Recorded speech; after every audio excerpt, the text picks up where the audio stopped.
Rishi Sunak, the game is up. Finito, the end. Your flush is busted, your goose is cooked. The referee has counted to 10 and there's no sign of life on the canvas. The fat lady hasn't just sung, she's on her way home in a cab. It's a taxi for Mr. Sunak. And it was all going so well.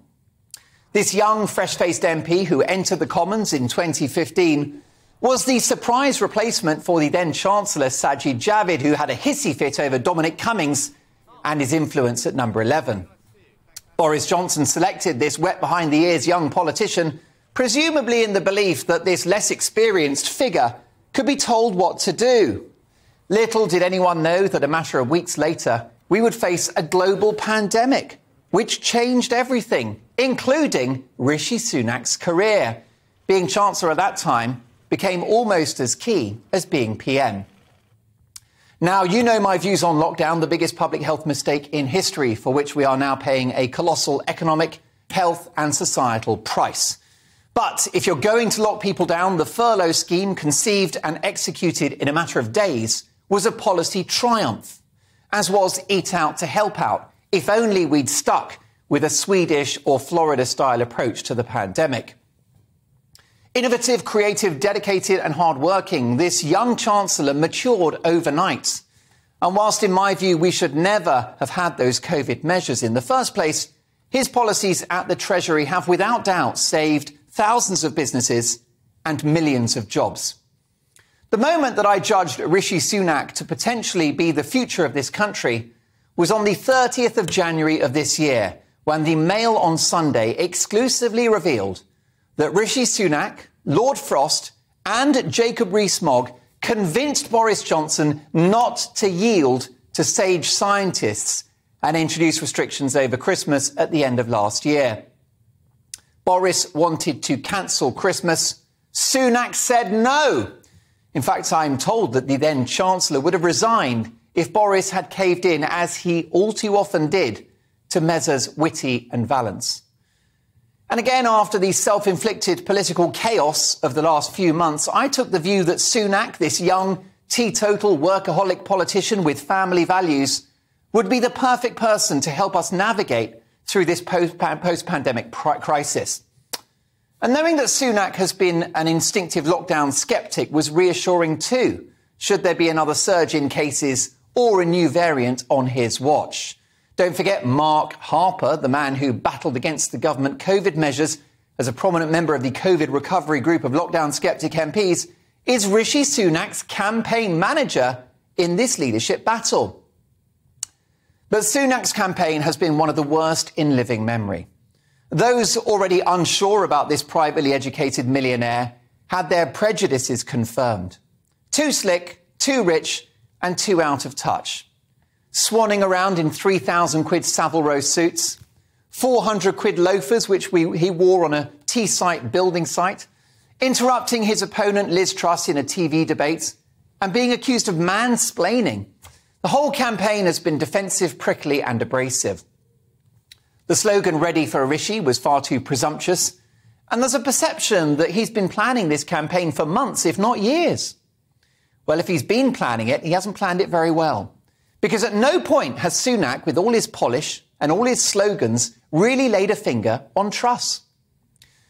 Liz Truss's relaxed, natural style, her calm demeanour and authentic approach, whilst far from Churchillian, has offered a refreshing contrast to Sunak's inescapably corporate persona. She's no great public speaker and she's flip-flopped on a couple of policies already. And I do hope we're not about to elect Theresa May 2.0. But I don't think so. This highly experienced cabinet minister has delivered in every department, particularly in the Foreign Office, in standing up to the bully Putin, and in the Trade Department, with multiple trade deals in the bag within weeks after her arrival in that department. Boris got Brexit done. It's just possible that Liz Truss might get a whole lot more done. She's willing to challenge Treasury orthodoxies in regards to the economy. She's willing to tackle the woke takeover of our institutions. And she's serious about the Northern Ireland Protocol, Brexit and illegal migrant crossings in the Channel. Remember Margaret Thatcher's famous line? If you want something said, ask a man. if you want something done, ask a woman. I can vouch for that based on most women I've ever met. Speaking of powerful women, if Truss does win, I want a big, fat, important job for my new political hero, Kemi Badenoch, the no-nonsense, fearless freethinker that she is. It's a shame for Sunak. I liked him. His ideas, his commitment, his hard work, and his tough love messaging on the economy and tax cuts. It was brave. Just as he was brave when he went against his then boss, David Cameron, to enthusiastically back Brexit in 2015.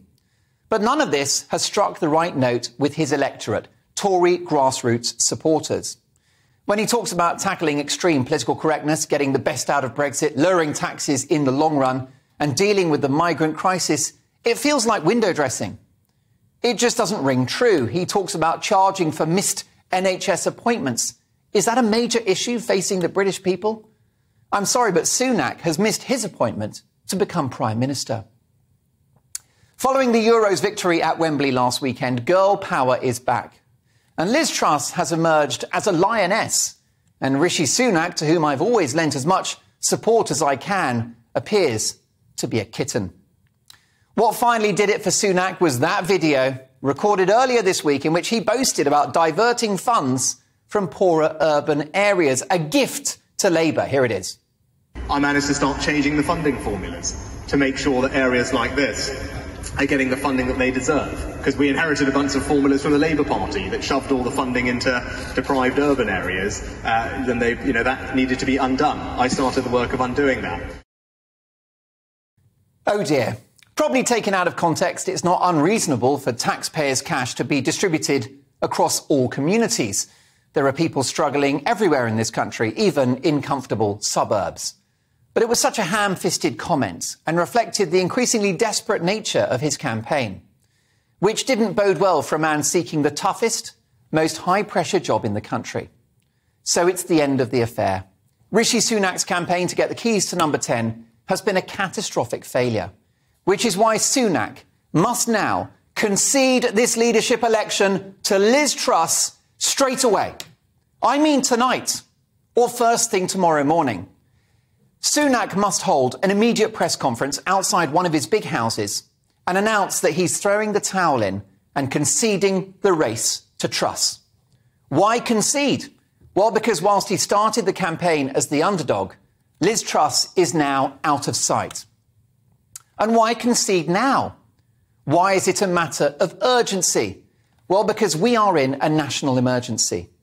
The weather's nice at the moment and the sun may be shining, but there are dark storms brewing. The Bank of England are predicting a year and a quarter of recession, higher interest rates and inflation at 13%. There's no time to lose. I want Liz Truss installed as Prime Minister by the end of this coming week.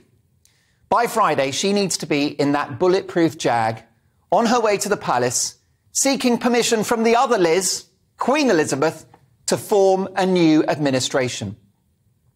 And given the current economic crisis, Liz Truss needs to assemble what can only be described as a cabinet of war, one I'm certain that old Sunak will be part of. Rishi started as dishy, then he was fishy, and now he's wishy-washy. So, Mr. Sunak, as someone that backed you, I urge you now to throw in the towel and to concede the leadership in the national interest. In doing so, you'll go from zero to hero, and history will judge you kindly. We need a new Prime Minister, and we need her now.